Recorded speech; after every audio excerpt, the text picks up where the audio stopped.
কথা বললে রিমান্ড আর মামলার সংখ্যা বাড়ে, পিছনে হ্যান্ডকাপ দিয়ে আটকে রাখে। কথা বলার অধিকার কি আমাদের আছে?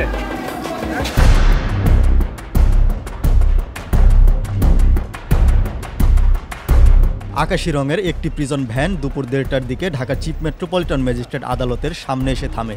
প্রিজন ভ্যানের ভিতর দাঁড়িয়েছিলেন সাবেক তথ্য ও যোগাযোগ প্রযুক্তি প্রতিমন্ত্রী জুনায়েদ আহমেদ পলক। কথা বললেই তো রিমান্ড আর মামলার সংখ্যা বাড়তে থাকে। পরে গাড়িটি আদালতের সামনে থেকে হাজতখানার ভেতর ঢুকে যায়। এর মিনিট 10 পর আরেকটি প্রিজন ভ্যান জুনায়েদ আহমেদ পলককে ঢাকার সিএমএম আদালতের হাজতখানা থেকে বের করে ঢাকার মহানগর দায়রা জজ আদালতের সামনে গিয়ে থামে।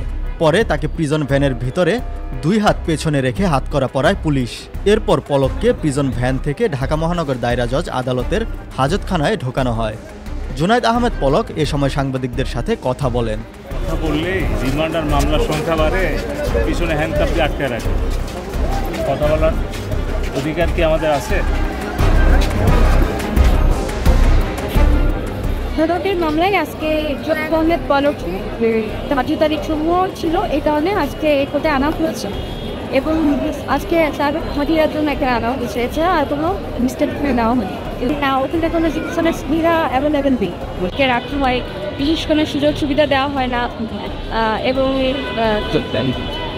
তাদের যে ফ্যামিলির সাথে কথা বলতে দেওয়ার যে সুযোগটা অন্যরা আসলে যেগুলো পায় তাদেরকে সেগুলো দেওয়া হয় না, তাদেরকে বিভিন্নভাবে বঞ্চিত করা হয়।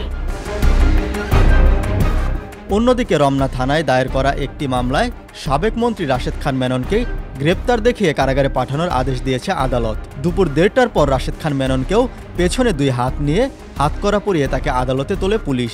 পরে রাষ্ট্রপক্ষ থেকে তাকে রমনা থানার মামলায় গ্রেপ্তার দেখানোর আবেদন করা হয়।